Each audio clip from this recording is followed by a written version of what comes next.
ان الحمد للہ نحمده ونستعینه ونستغفره ونعوذ باللہ من شرور انفسنا ومن سیئات اعمالنا من يهده الله فلا مضل له ومن يضلل فلا هادي له واشهد ان لا اله الا الله وحده لا شريك له واشهد ان محمدا عبده ورسوله اما بعد فان خير الحديث كتاب الله وخير الهدي هدي محمد صلى الله عليه وآله وسلم وشر الامور محدثاتها وكل محدثة بدعة وكل بدعة ضلالة وكل ضلالة في النار. اعوذ باللہ السمیع العلیم من الشیطان الرجیم من ہمزہ ونفخہ ونفثہ بسم اللہ الرحمن الرحیم رب اشرح لی صدری ویسر لی امری واحلل عقدۃ من لسانی یفقہوا قولی.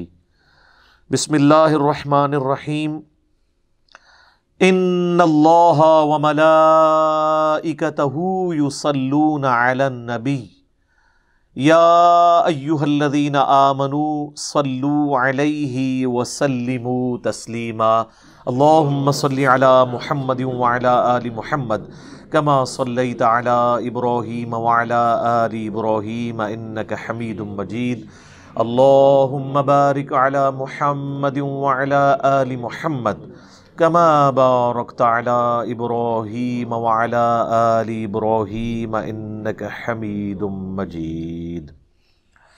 اللہم ربنا آتنا فی الدنیا حسنۃ وفی الآخرۃ حسنۃ وقنا عذاب النار. ربنا آتنا من لدنک رحمۃ وہیئ لنا من امرنا رشدا. لا الہ الا انت سبحانک انی کنت من الظالمین. حسبنا اللہ ونعم الوکیل. یا حی یا قیوم برحمتک استغیث ولا حول ولا قوة الا باللہ العلی العظیم. آمین. اعوذ باللہ من الشیطان الرجیم. بسم اللہ الرحمن الرحیم. فَبِرَحْمَةٍ مِّنَ اللَّهِ لِنْتَ لَهُمْ وَلَوْ كُنْتَ فَظًّا غَلِيظَ الْقَلْبِ لَانفَضُّوا مِنْ حَوْلِكَ کہ اے محبوب صلی اللہ علیہ وآلہ وسلم، یہ اللہ کی رحمت ہے آپ پر کہ آپ اپنے اصحاب کے حق میں رحم دل ہیں. اگر آپ کے مزاج کے اندر سختی ہوتی تو آپ صلی اللہ علیہ وآلہ وسلم کے ساتھی آپ سے منتشر ہو جاتے، آپ کے ساتھ نہ رہتے. اس آیت مبارکہ پہ میں نے پچھلی دفعہ کافی ڈیٹیل سے ڈسکشن کی تھی، لیکن اس کا ایک جز سکپ ہو گیا تھا جو میں آج کور کروں گا، کہ اس میں کوئی شک نہیں ہے کہ اللہ کے محبوب صلی اللہ علیہ وآلہ وسلم رحمت للعالمین ہیں، تمام جہان والوں کے لیے رحمت ہیں. اس کانٹیکسٹ پہ میں نے کئی ایک احادیث پچھلی دفعہ ڈسکس کی تھی، لیکن اس کا دوسرا پہلو یہ ہے کہ آپ صلی اللہ علیہ وآلہ وسلم کی یہ رحمت جہاں پر اللہ تعالیٰ کی حدود ٹوٹتی تھی وہاں پر اپلائی نہیں ہوتی تھی. وہاں پر آپ صلی اللہ علیہ وآلہ وسلم سے زیادہ سخت بندہ کوئی نہیں تھا، اور آپ صلی اللہ علیہ وآلہ وسلم کا لاڈلے سے لاڈلا صحابی بھی کسی ایسے معاملے میں اللہ کے محبوب صلی اللہ علیہ وآلہ وسلم کو سفارش نہیں کر سکتا تھا جہاں پر اللہ کی حدیں ٹوٹ رہی ہوں. تو رحمت للعالمین کا قطعاً یہ مطلب نہیں ہے کہ جہاں پر اللہ کی حدیں ٹوٹ رہی ہوں وہاں پہ بھی نبی علیہ السلام جو ہے وہ رحمت کا ہی مظاہرہ کریں گے. نہیں، وہاں پہ سختی کریں گے. بالکل یہ کسی کے دماغ میں وسوسہ بھی نہیں آنا چاہیے کہ اللہ کی حدیں ٹوٹ رہی ہوں اور نبی علیہ السلام شفقت سے کام لیں. عام پبلک میں بھی یہ بات مشہور ہے کہ نبی علیہ السلام نے کبھی بھی کسی کو بد دعا نہیں دی. یہ بات بھی بالکل غلط ہے. آپ نے اپنی ذات کے لیے کسی کو بد دعا نہیں دی. بخاری مسلم میں کئی احادیث ہیں کہ نبی علیہ السلام نے قنوت نازلہ پڑھی ہے ان کافروں کے اوپر، ان کے لیے بد دعا کی، دعائے ضرر کی، جنہوں نے آپ صلی اللہ علیہ وآلہ وسلم کے ساتھیوں کو ناحق قتل کیا. ان پہ آپ نے بد دعائیں، لعنتیں بھیجی. تو یہ جملہ جو پبلک کے اندر مشہور ہے نا کہ نبی علیہ السلام جو ہیں وہ کسی کو بد دعا نہیں دیتے تھے، آپ تو سراپا رحمت تھے، تو اب اس کا یہ کو مطلب نکالنا شروع کر دے کہ اللہ کی حدیں ٹوٹتی ہیں تو ٹوٹتی رہیں، آپ کے ساتھیوں پہ ظلم ہوتا ہے تو ہوتا رہے، آپ ہمیشہ شفقت کا مظاہرہ کریں گے. نہیں، اپنی ذات کے لیے آپ شفیق ضرور تھے، لیکن جہاں پر اللہ کی حدیں ٹوٹتی تھیں یا آپ صلی اللہ علیہ وآلہ وسلم کے امتیوں کو یا آپ کے ساتھیوں پر کوئی ظلم کرتا تھا، وہاں پر نبی علیہ السلام کے شفقت والا پہلو کوئی نہیں ہوتا تھا، آپ سے زیادہ کوئی سختی نہیں ہوتا تھا. مثال کے طور پر صحیح بخاری اور صحیح مسلم دونوں میں ایک حدیث ہے کہ ایک فاطمہ نامی عورت کی چوری کا مقدمہ نبی علیہ السلام کے سامنے آیا. وہ چونکہ اونچے خاندان سے تعلق رکھتی تھی تو اس کی سفارش بھی ساتھ آ گئی اشرافیہ کی. بخاری مسلم کے الفاظ ہیں کہ نبی علیہ السلام سے کوئی شخص بھی غصے کی حالت میں کسی کی سفارش یا بات نہیں کر سکتا تھا سوائے اس کے کہ جو حضور کا بہت لاڈلا ہو، اور وہ تھے اسامہ ابن زید جو آپ کے پوتوں کی جگہ تھے. صحیح بخاری میں آتا ہے کہ نبی علیہ السلام اپنے زانوں پر ایک طرف حسن ابن علی کو بٹھاتے تھے اور حضرت اسامہ کہتے ہیں دوسری طرف مجھے بٹھاتے تھے. تو دونوں کو آپ سٹیٹس دیتے تھے اپنی اولاد والا، کیونکہ وہ آپ کے منہ بولے بیٹے زید ابن حارثہ کا بیٹا تھا اسامہ. تو صحابہ نے ان کو بھیجا، 8-10 سال ان کی عمر تھی، کہ ان کے ذریعے سفارش کروائیں. تو نبی علیہ السلام کو جلال آیا، آپ نے فرمایا تم اللہ کی حدوں کے بارے میں مجھ سے سفارش کرتے ہو؟ پھر آپ نے کہا کہ ممبر لگاؤ مسجد میں. نماز کے بعد آپ علیہ السلام نے مسجد میں خطبہ دیا اور فرمایا کہ تم اللہ کی حدوں کے بارے میں مجھے سفارش کر رہے ہو. اللہ کی قسم تم سے اگلی قومیں اسی لیے ہلاک ہوئیں کہ ان کے اشرافیہ کے لیے اور قوانین ہوتے تھے، یعنی جو بڑے سٹیٹس کے لوگ ہیں، اور عام چھوٹے سٹیٹس کے لوگوں کے لیے اور قوانین ہوتے تھے. اللہ کی قسم اگر میری بیٹی فاطمہ بھی چوری کرتی تو میں اس کے بھی ہاتھ کٹوا دیتا. یہ تو فاطمہ دوسرے قبیلے سے ہے نا، فاطمہ بنت محمد بھی یہ کام کرتی نا، تو اللہ کی حدوں کے معاملے میں میں کسی کی سفارش قبول نہ کرتا. اب رحمت للعالمین والا فنکشن نہیں اپلائی ہوگا یہاں پہ. اسی طریقے سے ایک اور حدیث ہے، وہ بھی بخاری اور مسلم دونوں کے اندر ہے. ایک جنگ کے دوران حضرت اسامہ ابن زید، یہی لاڈلے صحابی، یہ کہتے ہیں کہ ایک کافر کے ساتھ میری جھڑپ ہو رہی تھی، اور جب اس نے دیکھا کہ وہ میری تلوار کے نیچے آیا ہے تو اس نے فوراً کلمہ پڑھ دیا. اب کلمے کا تقاضا یہ تھا کہ حضرت اسامہ اسے قتل نہ کرتے، کیونکہ وہ تو مسلمان ہو گیا تھا.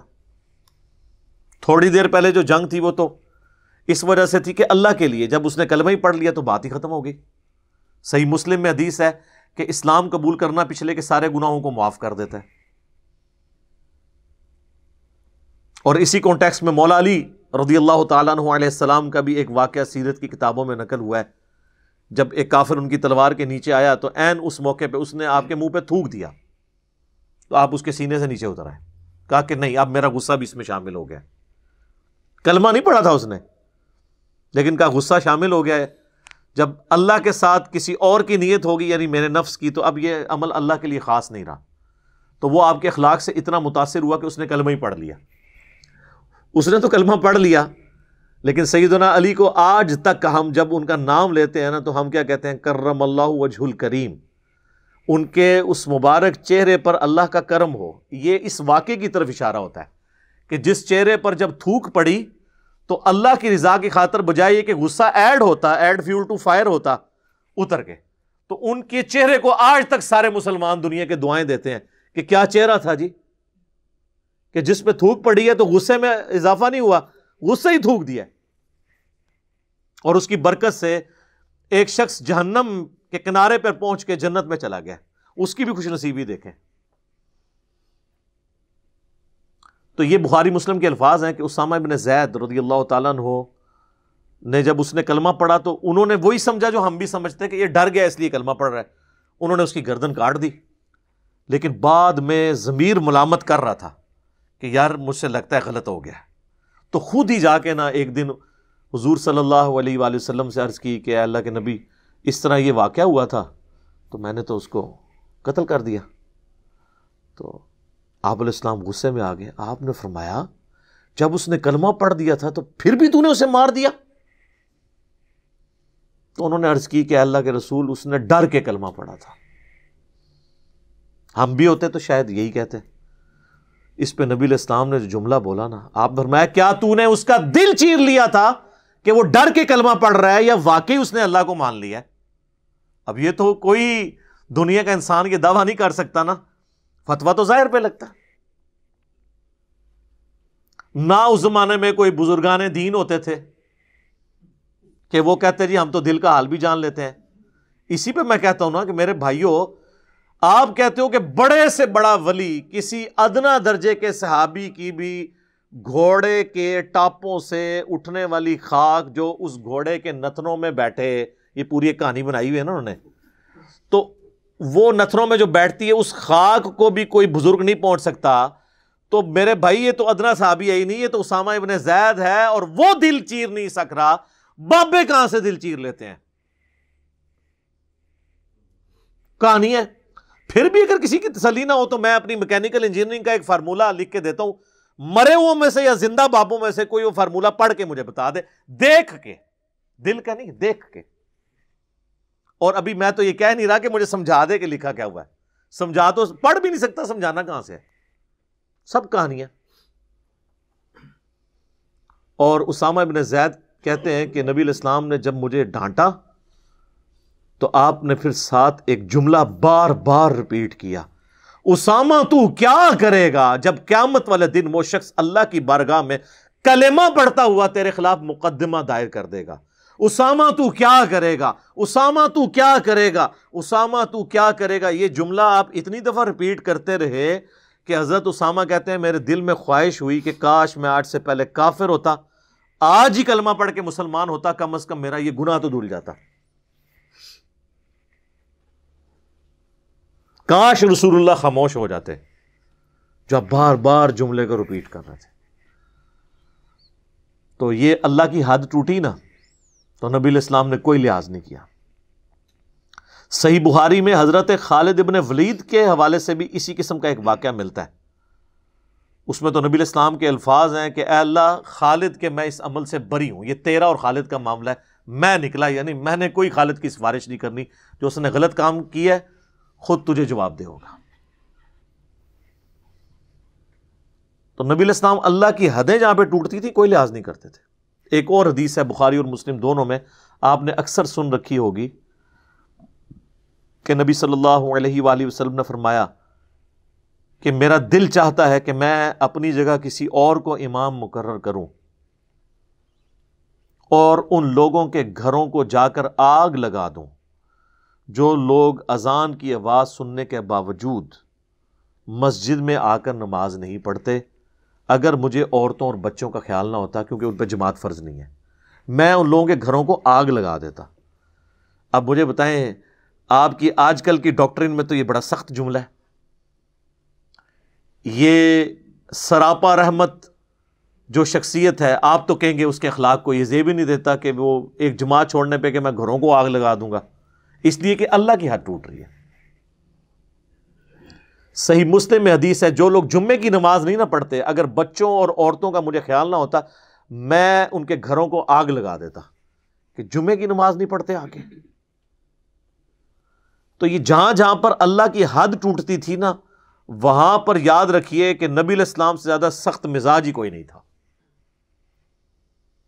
تو یہ آپ علیہ السلام کی ذات کا جو ایک میٹھا میٹھا تصور پیش کیا ہے نا ہمارے واعظین نے، یہ آپ کی زندگی کا ایک پہلو ہے، جو دوسرے والا پہلو ہے وہ انتہائی سخت ہے، جہاں پر اللہ کی حدیں ٹوٹتی ہیں۔ لہٰذا جہاں پر اللہ کے دین کا مذاق اڑایا جا رہا ہو، دین کی حدیں توڑی جا رہی ہوں، وہاں پر مزاج میں سختی لانا یہ سنت ہے. وہاں آپ نے میٹھی میٹھی باتیں نہیں کرنی ہیں، اسٹرکٹلی اس چیز کو آپ نے ایڈریس کرنا ہے. اگر نبی علیہ السلام ذرا سے بھی ڈھیلے پڑتے تو معاملہ تلپٹ ہو جاتا. صحیح مسلم میں حدیث ہے، ایک شخص نے آپ کے سامنے خطبہ دیتے ہوئے، آپ کا صحابی تھا، تقریر کر رہا تھا، اس نے کہا من یطع اللہ ورسولہ فقد رشد، جو کوئی اللہ اور اس کے رسول کی اطاعت کرے وہ کامیاب ہو گیا. ومن یعصہما، اور جس نے ان دونوں کی نافرمانی کی، فقد غوا، وہ گمراہ ہو گیا. اب اس جملے کے اندر کوئی ایسی خرابی نہیں لٹریچر کے پوائنٹ آف ویو سے، نہ یہ آؤٹ آف کانٹیکسٹ ہے، نہ اس میں کوئی شرکیہ بات ہے، لیکن نبی علیہ السلام کو اس میں سے سمیل آ گئی کہ یہ معاملہ بگڑ نہ جائے بعد میں.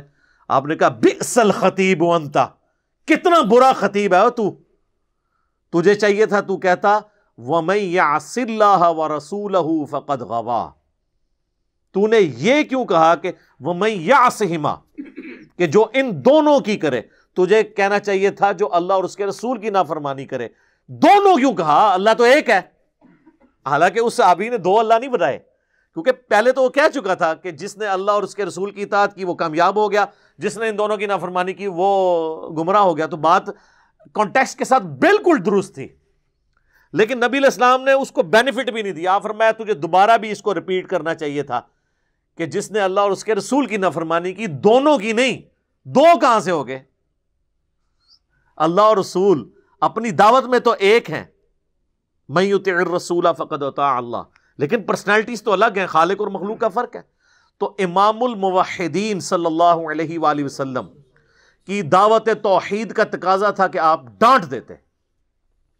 اور یہی حدیث ابو داؤد میں آتی ہے، اس کے آگے بھی الفاظ موجود ہے. آپ نے کہا قم اذهب، اٹھ نکل جائے ادھر سے. اتنا غصہ کیا ہے تو میرے بھائی آج میرے پاس حدیثیں ہیں نا، تو میں آپ کو شرک کی سینسٹیوٹی سمجھا سکتا ہوں. آپ کے تو بسوں کے پیچھے لکھا ہوتا ہے اللہ نبی وارث، اور نبی علیہ السلام تو کہہ رہے ہیں تم نے اس طرح کیوں کیا. ایک اور حدیث ہے مسند امام احمد میں بھی اور امام بخاری کی کتاب الادب المفرد میں، ایک صحابی نے حضور علیہ السلام کے سامنے کہہ دیا ما شاء اللہ وشئت، جو اللہ چاہے اور جو اس کا رسول چاہے، اے نبی صلی اللہ علیہ وآلہ وسلم آپ جو چاہیں. آپ فرمایا اجعلتنی للہ ندا، کیا تو نے مجھے اللہ کے مقابلے پہ کھڑا کر دیا؟ اس نے نہیں آگے سے کہا کہ یا رسول اللہ میں آپ کو اللہ کا بندہ مان رہا ہوں، میں غیر مستقل بذات مان رہا ہوں، میں عطائی مان رہا ہوں، آپ بندے ہی ہیں. کوئی جسٹیفیکیشن نہیں دی. آپ فرمایا قل بل ما شاء اللہ وحدہ، کہ جو اکیلا اللہ چاہے. تو نے ما شاء اللہ و رسول کیوں کہا؟ تجھے چاہیے تھا صرف کہتا ما شاء اللہ. وہ یہ کہہ سکتا تھا میں یہ کہہ رہا ہوں کہ جو اللہ چاہے، اور اس کے بعد گیون سرکمسٹانسز میں جو آپ کی مرضی. آپ نے کراس لگا دیا. تو جہاں پہ اللہ کی حدیں ٹوٹتی تھیں، جہاں پہ توحید کا ایشو آتا تھا، احادیث کی کتابیں بھری ہوئی ہیں اس چیز سے کہ نبی علیہ السلام نے کبھی لحاظ نہیں کیا، اور بالکل کلیئر کٹ جو بالکل سونے کے مہر صحیح بات تھی نا، وہ امت تک پہنچائی ہے چاہے کسی کو بری لگے. اور آپ علیہ السلام کی یہ تربیت تھی کہ آپ کی وفات کے بعد آپ کے قریبی ساتھیوں نے بھی اس ڈیکورم کو اسی طریقے سے قائم رکھا ہے.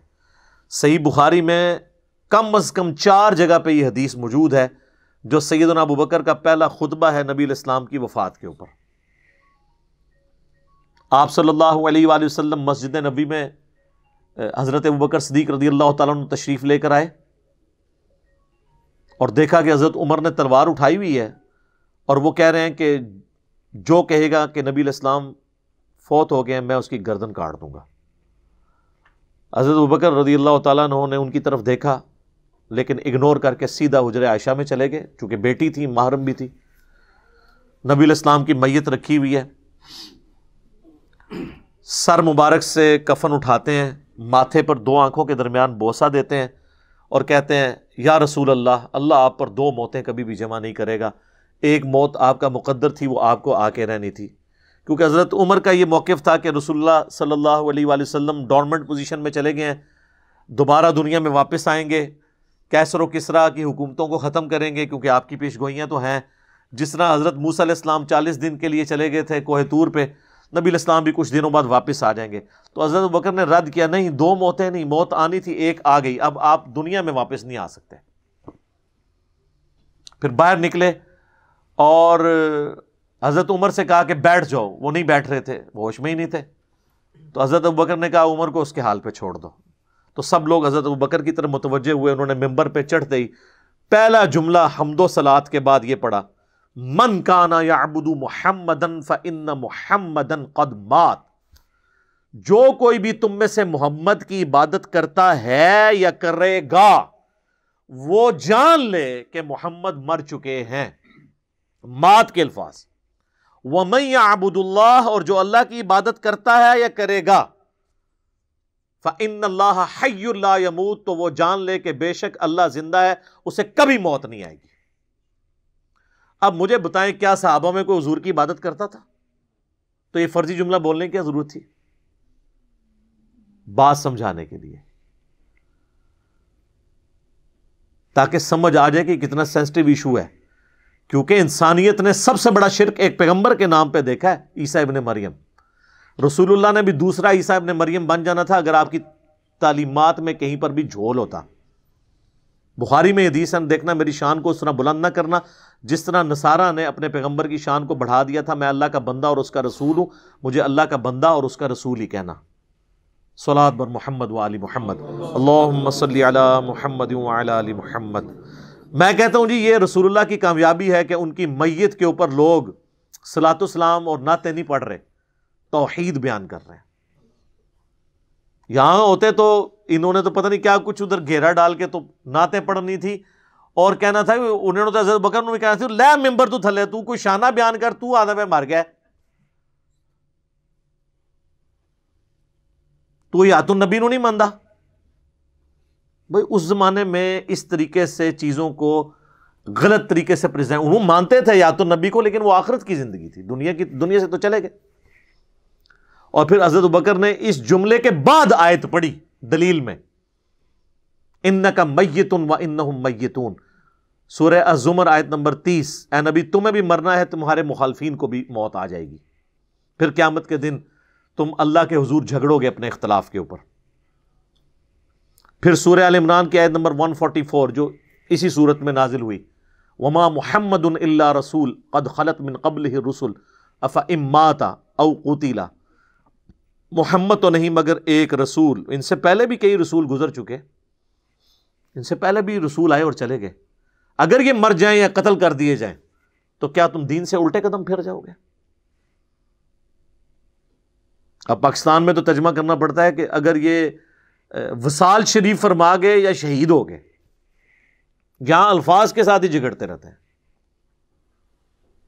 یہ 2 آیات سیدنا ابوبکر نے پڑھی، اور اسی کا ایک طریق جو ہے نا جی وہ المستدرک للحاکم کے اندر بھی موجود ہے.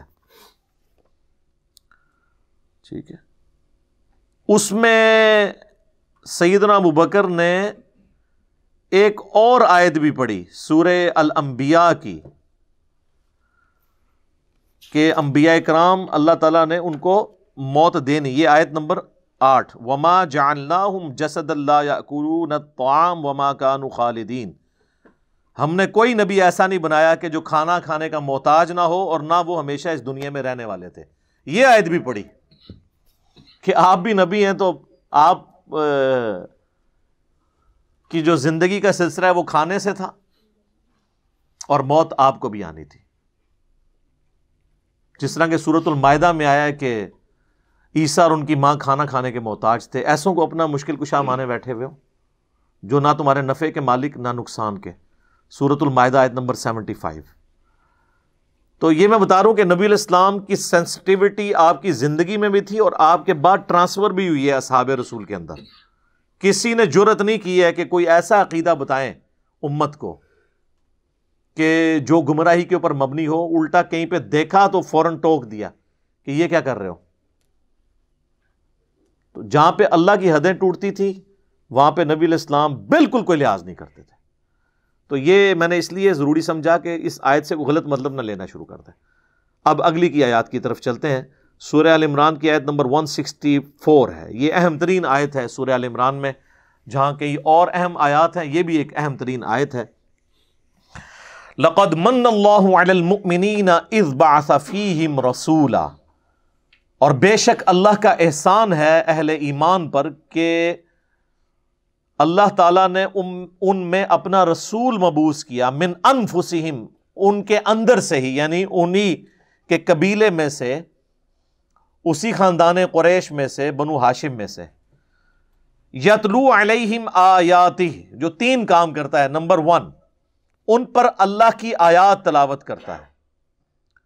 وَيُزَكِّيهِمْ، اور انہیں پاک کر دیتا ہے. جتنے بھی فرسودہ عقائد اور نظریات شرک پر مبنی توحید کے منافی ہیں، قرآن کی آیات تلاوت کر کے اللہ تبارک و تعالیٰ کے محبوب صلی اللہ علیہ وآلہ وسلم ان کا تزکیہ کرتے ہیں.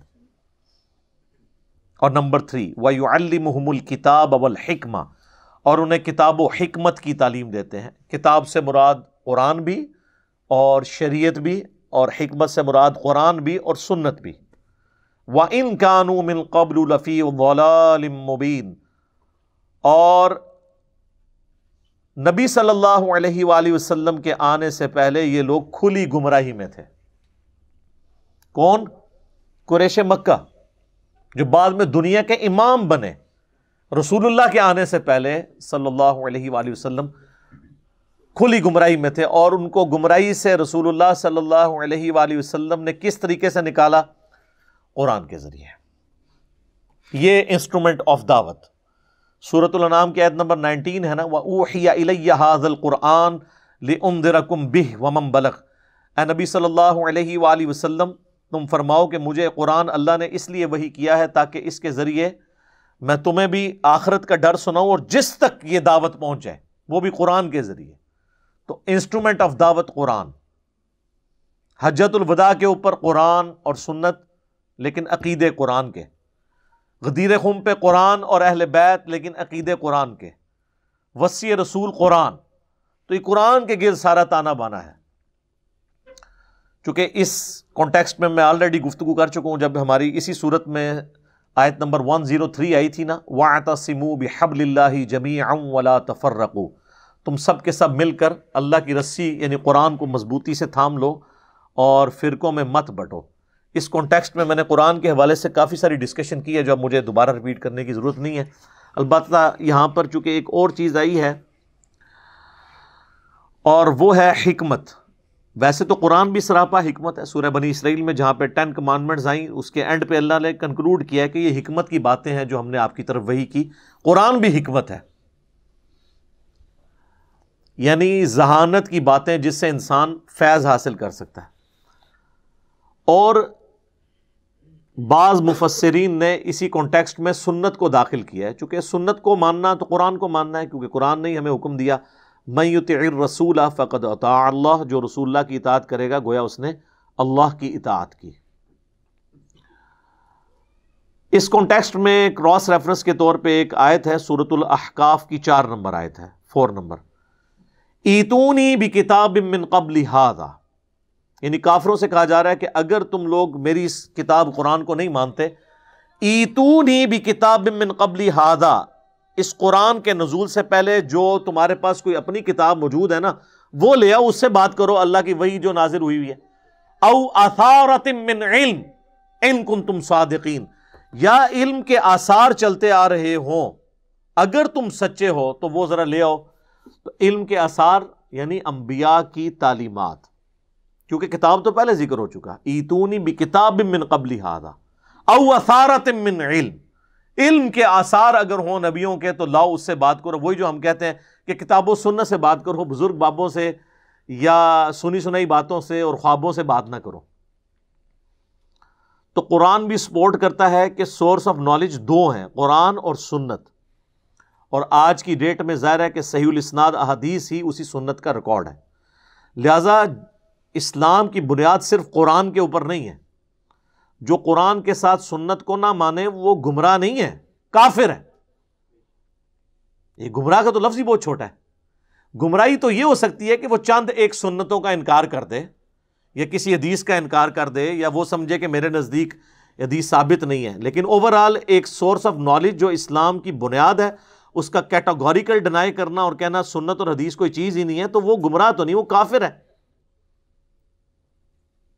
پورے کا پورا دین جو ہے وہ ان دو ستونوں کے اوپر کھڑا ہوا ہے، اور اللہ تعالیٰ نے بھی دیکھیں کہ ہماری کتنی امپورٹنٹ چیزیں جو ہیں وہ سنت پہ ہی ڈیپینڈنٹ کرتی ہیں۔ قرآن میں کم و بیش 100 دفعہ تو نماز کی تاکید آئی ہے، ویسے ہم لوگ عموماً 700 دفعہ کہہ دیتے ہیں، پتہ نہیں یہ کسی نے کوئی ڈیٹیکٹ کر کے نکالا ہے، ہم نے جو کیلکولیٹ کی ہے ہمارے بھائیوں نے تو وہ 100 سے زیادہ دفعہ نہیں بنتی، بہرحال اوورآل 100 دفعہ، میں نے بھی کئی دفعہ 700 بیان کیا، ہو سکتا ہے وہ ڈیٹیکٹ کر کے بنتی ہو، 100 دفعہ تو آئی ہے تاکید۔ لیکن پورے قرآن میں نماز کا طریقہ اللہ نے نہیں بتایا، حالانکہ یہ بہت امپورٹنٹ تھا۔ چلے 100 کی جگہ اللہ تعالیٰ تو ایک دفعہ بھی تاکید کر دے تو کافی ہے۔ قرآن میں اکثر آیات جو امپورٹنٹ ہوتی ہیں وہ 2 دفعہ ہی آتی ہیں، اس سے زیادہ اس کو ریپیٹ نہیں کیا جاتا۔ شرک کے بارے میں آیت ہے تو وہ 2 دفعہ ہی آئی ہے سورہ نساء کے اندر، بعض اوقات کوئی 3 دفعہ یا 4 دفعہ آ گئی ہے، یا بعض اوقات کسی چیز کی اہمیت کے لیے 31 دفعہ آیا فَبِأَيِّ آلَاءِ رَبِّكُمَا تُكَذِّبَانِ، لیکن وہ ایک آیت کے ساتھ باقی آیات جڑی ہوئی ہیں جن کے بعد وہ رزلٹ کے طور پہ آتا ہے، آیت وہ ایک ہی ہے۔ تو اللہ تبارک و تعالیٰ نے نماز کا طریقہ قرآن میں نہیں بتایا، اس کو سنت پہ حدیث پہ چھوڑ دیا،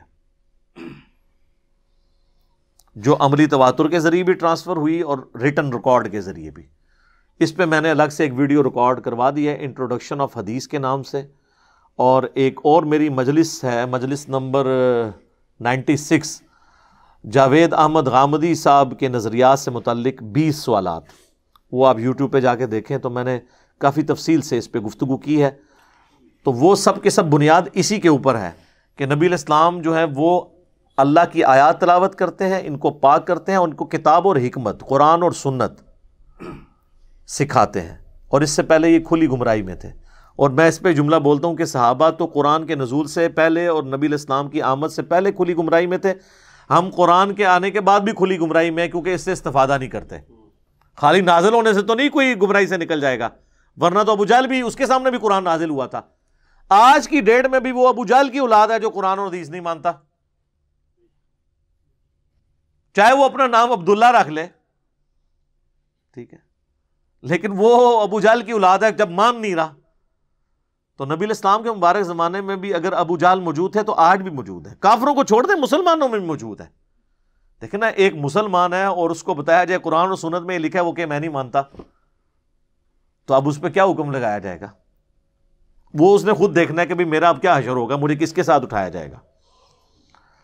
تو نبی علیہ السلام کی تعلیمات کا جو انسٹرومنٹ آف دعویٰ ہے وہ قرآن ہے، اور آپ علیہ السلام نے قرآن کے ذریعے تلاوت کر کے یتلو علیہم آیاتہ، قرآن کی آیات تلاوت کی، ویزکیہم، اور اس سے ان کو پاک کیا۔ کیسا پاک کیا کہ 13 سالہ مکی دور میں 5 نمازیں ہے ہی نہیں تھی، رات کو قیام ہوتا تھا، اس میں قرآن صحابہ سنتے تھے حضور علیہ السلام کے پیچھے، آدھی رات بعض اوقات 2/3 رات تک کھڑے ہو کر قرآن سنتے تھے، یاد کرتے تھے، وہ ان کی اپنی زبان میں تھا، اس سے ان کا دل پاک ہوتا رہا۔ ہوئے تو 125 بندے مسلمان 13 سال میں، لیکن وہ 125 نے پھر ایسی دعوت لانچ کی ہے کہ ود ان 17 ایئرس جو ہے رومن اور پرشین امپائر بھی الٹ کے رکھتی ہے، وہ قرآن کے ذریعے۔ قرآن وہ کتاب تھی جس کے ذریعے اللہ تعالیٰ نے جو ہے نا وہ تلپٹ کر دی ہر چیز۔ میرا یوٹیوب کے اوپر ایک کلپ بھی اپلوڈڈ ہے، جب عرب میں قرآن آیا، اس میں نے بتایا کہ عرب کے لوگوں میں 2 خامیاں تھیں اور 2 خوبیاں تھیں۔ خامیاں یہ تھی کہ چٹے ان پڑھ تھے، جاہل تھے، یہ ان کے اندر خامی موجود تھی۔ اللہ تعالیٰ نے ان کی خامی اس طرح دور کی کہ ان کی اپنی زبان میں انہیں کتاب دے دی، جو ان کو پڑھنے کی بھی ضرورت نہیں تھی، وہ سنتے تھے اور یاد کر لیتے تھے۔ اب مجھے بتائیں، جس نے سورۃ المائدہ، سورہ النساء اور سورہ آل عمران زبانی یاد کی ہوں، اس کے سامنے کون سا پادری یہود و نصارہ کا کھڑا ہو سکتا ہے؟ دوسری خامی تھی کہ طوائف الملوکی تھی، آپس میں لڑتے رہتے تھے، ایک جھنڈے کے نیچے جمع ہی نہیں ہوتے تھے۔ اللہ تعالیٰ نے محمد رسول اللہ صلی اللہ علیہ وآلہ وسلم کی مبارک ذات کی شکل میں انہیں ایک ایسا لیڈر دیا کہ سب لوگ ایک جھنڈے کے نیچے جمع ہو گئے، تو سر پھر دنیا کی سپر پاور ان کا کیا مقابلہ کر سکتی تھی؟ علم بھی مل گیا، لیڈر بھی مل گیا، اور دو خوبیاں تھیں ان میں، جنگجو تھے لیکن آپس میں لڑتے تھے، ان کو یہ اندازہ ہی نہیں تھا اگر ہم اکٹھے ہو جائیں تو ہم دنیا کی سپر پاورز کو بھی الٹ سکتے ہیں، کیونکہ وہ سپر پاورز تو وہ آرام اور آرائش کی زندگی گزار رہے تھے، یہ ٹف ماحول کے ریگستانی لوگ، کتنے کتنے دن فاقوں میں گزارنے، ریگستانوں میں سفر کرنا، ان کا کون مقابلہ کر سکتا تھا؟ یہ ان کے اندر خوبی تھی۔ اور دوسری خوبی یہ تھی کہ جب کسی کو زبان دیتے تھے نا، بیعت کر لیتے تھے نا، پھر گردن ہی کٹتی تھی، اس سے پیچھے نہیں ہٹتے تھے۔ یہ دو خوبیاں اللہ نے ان کی یوٹیلائز کی اور دو خامیاں دور کر دی قرآن کی شکل میں اور محمد رسول اللہ صلی اللہ علیہ وآلہ وسلم کی شکل میں، تو سر پھر کون سی دنیا کی سپر پاور ان کا مقابلہ کر سکتی تھی؟ تو یہ نبی علیہ السلام کا منصب، قرآن کی آیات تلاوت کرنا، ان کا تزکیہ کرنا، انہیں کتاب و حکمت سکھانا، اور اس سے پہلے وہ کھلی گمراہی میں تھے، اور پھر دیکھیں بعد میں انہوں نے جس طریقے سے اس گمراہی سے نکلے ہیں کہ دنیا کے ہر کونے تک اللہ کی توحید کا پیغام پہنچایا ہے۔ صحیح مسلم میں حدیث ہے، اللہ تعالیٰ اس کتاب کی وجہ سے قوموں کو عروج دے گا اور اس کتاب کی وجہ سے قوموں کو ذلیل کرے گا۔ صحیح مسلم کی اس حدیث کی ٹرانسلیشن کی تھی جواب شکوہ میں ڈاکٹر اقبال میں، انہوں نے، وہ زمانے میں معزز تھے مسلمان ہو کر اور تم خوار ہوئے تارک قرآن ہو کر۔ مسلمانوں کے پاس اگر کوئی روح ہے نا اس دین کی تو وہ قرآن ہے، باقی تمہارے پاس اس میں کچھ بھی نہیں ہے۔ رسول اللہ اور ہمارا رشتہ اب جو قائم ہے، اللہ اور ہمارا رشتہ جو قائم ہے وہ اس چیز کے ساتھ قائم ہے۔ اللہ ہمارے سامنے نہیں ہے، رسول اللہ قبر مبارک میں جا چکے ہیں، اب اللہ رسول اور ہمارے درمیان جو بانڈ ہے، یہ جو ٹرائکا بن رہی ہے نا، اس کا جو تیسرا کون ہے وہ قرآن ہے، جس کے ذریعے ہم پہنچے ہوئے ہیں، جو کہا گیا کہ یہ اللہ کی رسی ہے، جو اسے پکڑے گا ہدایت پر ہوگا، جو چھوڑ دے گا گمراہ ہو جائے گا۔ صحیح مسلم میں غدیر قم کی حدیث میں وَاعْتَصِمُوا بِحَبْلِ اللَّهِ جَمِيعًا وَلَا تَفَرَّقُوا۔ خیر یہ میرا فیوریٹ ٹاپک ہے، میں اس کو یہیں پہ کنکلوڈ کرتا ہوں۔ جس کو مزید شوق ہے نا، تو میرا مسئلہ نمبر 1 ہے امام الانبیاء کی دعوت قرآن، اور امام الانبیاء کی دعوت قرآن صلی اللہ علیہ وآلہ وسلم اسی عنوان سے ریسرچ پیپر نمبر 4 بھی ہے، اور اسی سورہ آل عمران کی آیت نمبر 103 کے کانٹیکسٹ میں نے کئی ایک احادیث اور کراس ریفرنس کے طور پہ آیات بھی پڑھی تھی۔ اب یہ اللہ تعالیٰ کا احسان اہل ایمان کے اوپر اللہ تعالیٰ نے جتایا کہ یہ رسول اللہ اور اللہ کی کتاب یہ احسان ہے جس کے ذریعے تمہیں اللہ نے گمراہیوں سے نکالا۔ اس احسان کو جتانے کے بعد اب دوبارہ پھر وہی غزوہ احد کے اندر جو معاملات ہوئے اس کے اوپر کمنٹری آ رہی ہے۔ اولما اصابتکم مصیبۃ قد اصبتم مثلیہا، کیا جب تمہیں پہنچی مصیبت، یعنی فتح شکست میں بدل گئی غزوہ احد کی، تو حالانکہ اس سے پہلے تم بھی تو ان کو مصیبت پہنچا چکے ہو، اس سے ڈبل غزوہ بدر کے اندر، تو اللہ تعالیٰ نے جو ہے وہ دنیا کے اندر کبھی کسی کو اوپر رکھا، کبھی کسی کو نیچے رکھا۔ پیچھے بھی ہم پڑھ چکے کہ یہ ایام ہیں جو ہم لوگوں میں بدلتے رہتے ہیں۔ اب اس کانٹیکسٹ میں تسلی دی جا رہی ہے کہ اگر آج تمہیں شکست ہوئی ہے تو اس سے پہلے کافروں کو بھی تو شکست ہو چکی تھی۔ قُلْتُمْ أَنَّا هَذَا، اب تم یہ کہہ رہے ہو کہ یہ ہم پہ مصیبت کہاں سے آ گئی ہے، ہم تو پاکستانی ہیں، ہم تو جیتیں گے جیتیں گے۔ یہ وہی چیز ہے کہ ایسی کیوں ہار گئے؟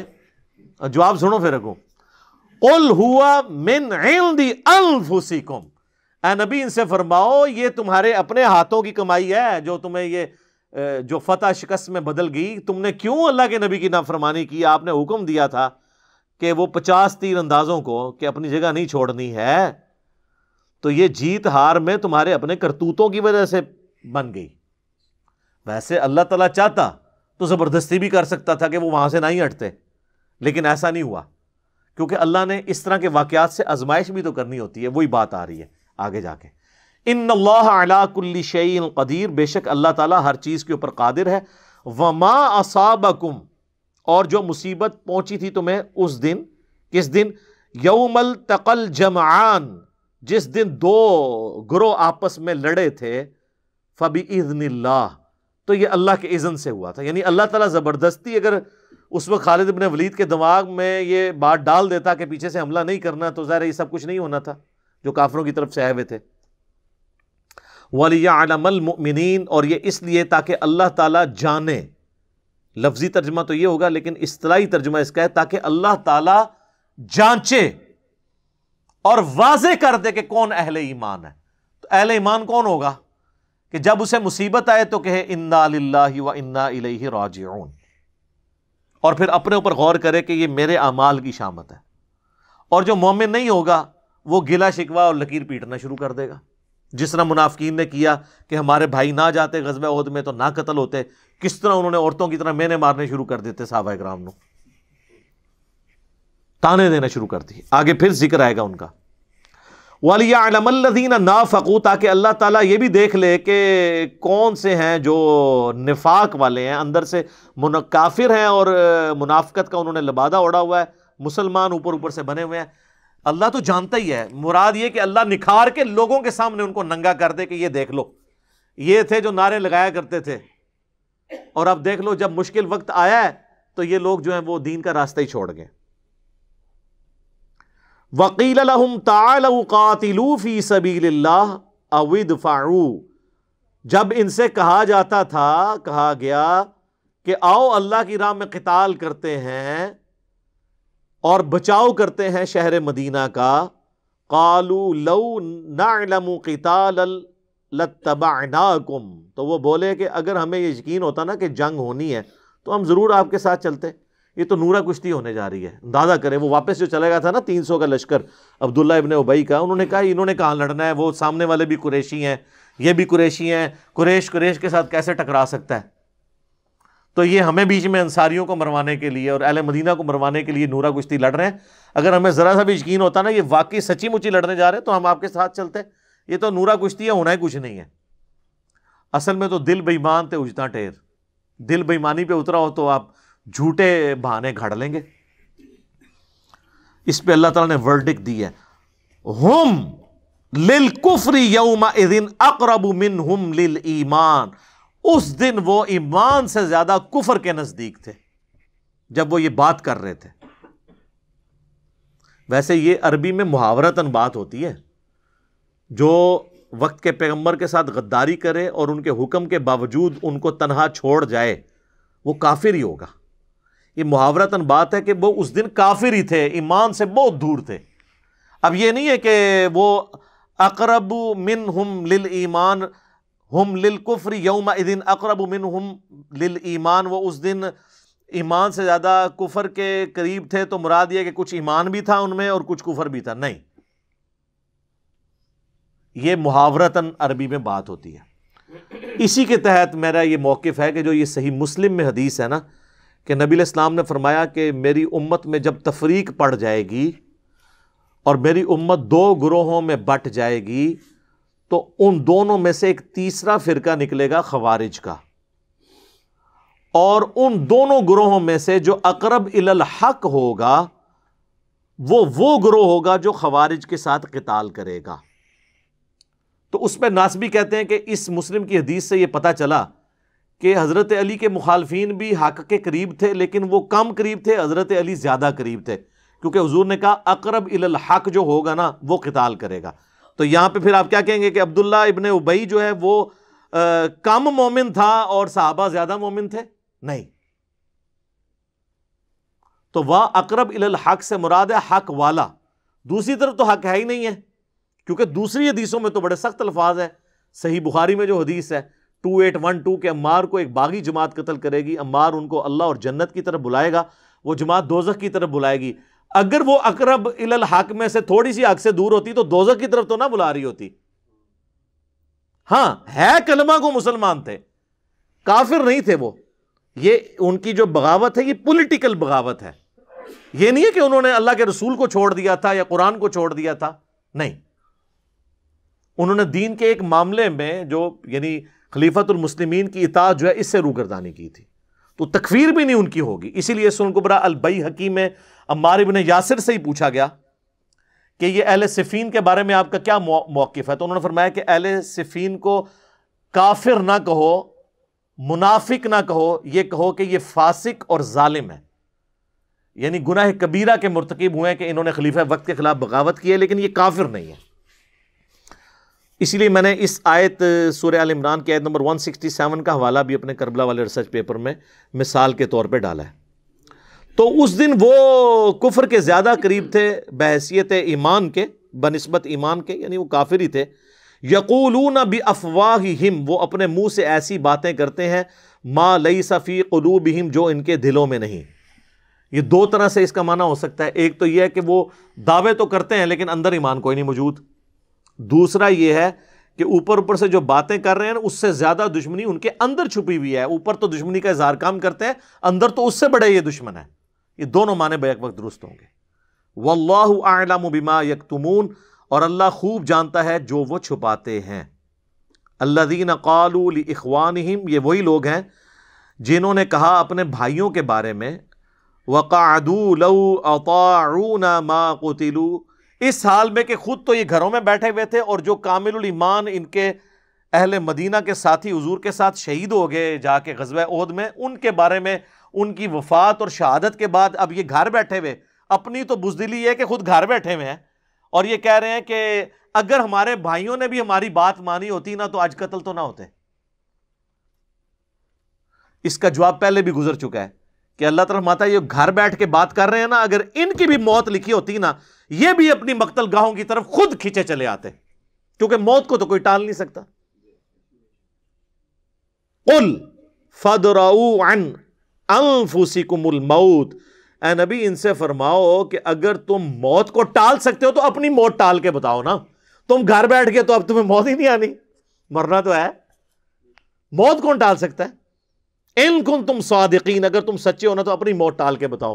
تم یہ کہہ رہے ہو ہمارے بھائی میدان احد میں گئے تو مارے گئے، ہم گھر بیٹھے تو بچ گئے، تو اس کا تو مطلب یہ ہے کہ تم اب ہمیشہ ہی بچے رہو گے، موت تو یہاں بھی آئے گی. ان کی زندگی اتنی تھی. اب اللہ تعالیٰ کی طرف سے ایک ایسی آیت آ رہی ہے جس میں اہل ایمان کے لیے وہ تسلی ہے کہ اس لیول کی تسلی اور کوئی نہیں ہے. سورہ آل عمران کی آیت نمبر 169، وَلَا تَحْسَبَنَّ الَّذِينَ قُتِلُوا فِي سَبِيلِ اللَّهِ أَمْوَاتًا، کبھی خیال نہ کرنا ان لوگوں کے بارے میں جو اللہ کی راہ میں قتل کر دیے جائیں کہ وہ مر گئے ہیں. حالانکہ مر چکے ہیں، کیونکہ اللہ کہہ رہا ہے وہ قتل ہوئے ہیں، تو قتل ہوئے تو مر تو گئے، لیکن نہیں، وہ دنیا سے مرے ہیں. بل احیاء عند ربہم، بلکہ وہ تو زندہ ہیں اللہ کے حضور. یرزقون، اور ایسے زندہ ہیں کہ اللہ نے ان کو نعمتیں بھی دی ہوئی ہیں، رزق بھی دیا ہوا ہے. یہی ٹاپک جو ہے وہ سورۃ البقرہ میں بھی آیا ہے، وَلَا تَقُولُوا لِمَن يُقْتَلُ فِي سَبِيلِ اللَّهِ أَمْوَاتٌ، مت کہا کرو ان کو جو اللہ کی راہ میں قتل کر دیے جائیں کہ یہ مردہ ہیں، بلکہ وہ تو زندہ ہیں، لیکن تمہیں وَلَٰكِن لَا تَشْعُرُونَ، تمہیں ان کی زندگی کا شعور نہیں ہے. ظاہر ہے اس دنیا والی زندگی تو نہیں ہے نا. اس دنیا کی زندگی میں تو آپ کو سانس لینا پڑتا ہے، آخرت کی زندگی میں سانس نہیں ہے. اس دنیا کی زندگی میں تو آپ کو دنیا کا مال کھانا پڑتا ہے اور پھر آپ کو ٹوائلٹ کی ضرورت پڑتی ہے. آخرت کی زندگی میں یہ نہیں ہے. تو جن لوگوں نے کہا نا شہید زندہ، لہذا آپ جو شہید ہوئے ہیں ان سے آپ مانگ سکتے ہیں جا کے قبروں پہ جا کے، تو اللہ نے تو پہلے ہی منع کر دیا تمہیں ان کی زندگی کا شعور ہی نہیں ہے. ان کو دنیاوی زندگی کے اوپر تو قیاس نہ کرو.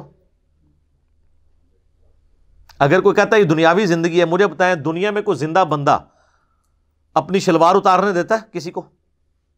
تو آپ بڑے سے بڑا کوئی بزرگ ہو، ایون انبیاء کرام بھی جب فوت ہوئے ہیں ان کو بھی غسل دیا گیا، صرف ایک احترام ان کے ساتھ ہوا کہ ان کے کپڑے نہیں اتارے گئے.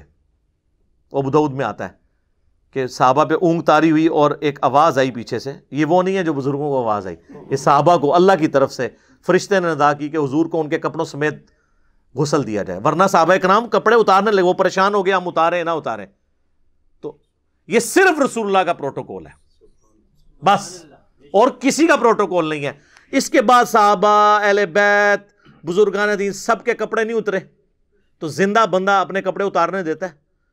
ہونا تو چاہیے یہ کہیں جی جب بزرگوں کو غسل دینے لگے تو انہوں نے کہا ٹھہر جاؤ میں آپ غسل کر کے آگے پھر لیٹ جانا، کفن دے دو منو بات ٹانگ دو میں آپ پا لینا، اس طرح ہوا ہے کبھی؟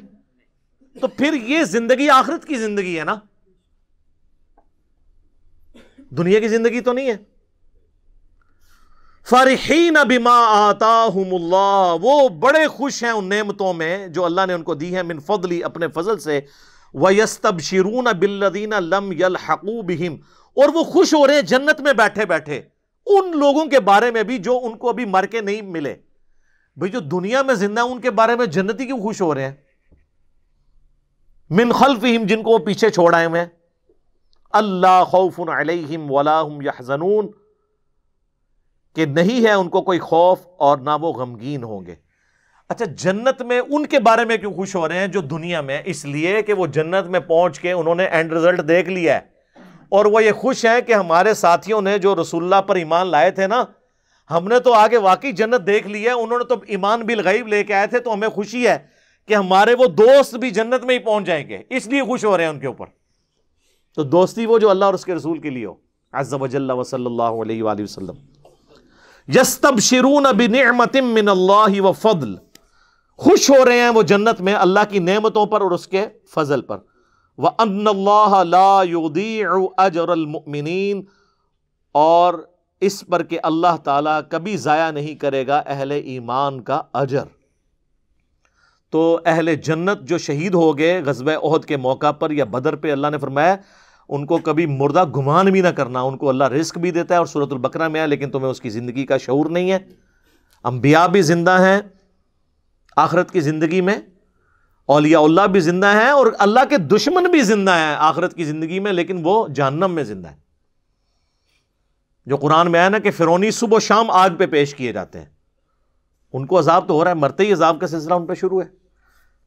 اس آیت کے کانٹیکسٹ میں صحیح مسلم میں ایک حدیث ہے، اسی آیت کے کانٹیکسٹ میں، کہ ان کو گمان نہ کرنا جو مر جائیں اللہ کی راہ میں کہ وہ مر گئے، وہ اللہ کے حضور زندہ ہے، ان کو رزق دیا جاتا ہے۔ تو حضور سے جب پوچھا کہ یا رسول اللہ یہ کس طرح کی زندگی ہے، تو آپ نے فرمایا کہ اللہ تعالیٰ اہل جنت کو وہاں پر یعنی ان کی روحوں کو پرندوں میں ڈال دیتا ہے، اور وہ جنت میں اڑتے پھرتے ہیں، سبز پرندے، اور وہ شام کے وقت آ کے عرش کے نیچے جو اللہ کی قندیلیں ہیں نا ان پہ آ کے بیٹھ جاتے ہیں۔ تو اللہ تعالیٰ ان سے پوچھتا ہے ہاں جی کوئی نعمت چاہیے؟ وہ کہتے ہیں یا اللہ تو نے اتنا کچھ ہمیں دیا ہے، ہمیں تو کسی نعمت کی ضرورت ہی نہیں ہے۔ تو جب اللہ تعالیٰ بار بار اصرار کرتا ہے نا تو وہ پھر ایک نعمت کہتے ہیں کہ یا اللہ تو ہمیں دنیا میں دوبارہ بھیج دے، ہم دوبارہ تیری راہ میں قتل ہوں اور پھر شہید ہو کے تیرے پاس پہنچے۔ تو اللہ فرماتا ہے کہ یہ وہ نعمت ہے، یہ میں تمہیں نہیں دوں گا، کیونکہ جو میرا یہ قانون ہے کہ جو ایک دفعہ دنیا سے آ گیا وہ واپس نہیں جا سکتا۔ ہاں عبد القادر جیلانی کی روح کھول لین لادہ گل ہے، کہانیاں، یہ مسلم شریف ہے، مولانا شریف نہیں۔ اللہ فرمائے گا یہ تو میرا رول ہے کہ جو مر کے میرے پاس آیا وہ دوبارہ نہیں آ سکتا، اس کے علاوہ کچھ اور مانگنا ہے تو مانگ لو۔ تو کہتے ہیں اللہ تو نے ہمیں سب کچھ دیا۔ اسی کو سپورٹیو ایک اور حدیث ہے صحیح مسلم میں کہ اللہ کے محبوب علیہ السلام فرماتے ہیں کہ قیامت والے دن جنت میں پہنچنے کے بعد کوئی شخص دنیا میں آنے کی تمنا نہیں کرے گا سوائے وہ شخص جو دنیا میں شہید ہوا، وہ تمنا کرے گا کہ کاش میں دنیا میں دوبارہ جا کے اللہ کی راہ میں قتل ہو جاؤں۔ اور اسی کانٹیکسٹ میں بخاری مسلم کی حدیث ہے کہ میری خواہش ہے میں اللہ کی راہ میں قتل کیا جاؤں، پھر زندہ کیا جاؤں، پھر قتل کیا جاؤں، پھر زندہ کیا جاؤں، پھر قتل کیا جاؤں، پھر زندہ کیا جاؤں، پھر قتل کیا جاؤں۔ یہ حضور کی خواہش۔ صحیح مسلم میں حدیث ہے جو شہادت کی تمنا کے بغیر مرا وہ منافقت میں مرا۔ اور مسلم شریف میں ایک حدیث ہے جس کے دل میں شہادت کی تمنا ہوئی، اسے اپنے بستر پہ بھی موت آئی نہ عام حالت میں بیماری سے، اللہ اس کو شہید لکھ دے گا۔ سبحان اللہ وبحمدہ سبحان اللہ العظیم۔ اللہ تعالیٰ سے دعا ہے جو حق بات میں نے کہی اللہ تعالیٰ ہمارے دلوں میں راسخ فرمائے، اگر جذبات میں میرے منہ سے کوئی غلط بات نکل گئی تو اللہ تعالیٰ ہمارے دلوں ہی سے معاف کر دے، ہمیں کتاب و سنت کی تعلیمات پر عمل کر کے دوسرے بھائیوں تک پہنچانے کی توفیق عطا فرمائے۔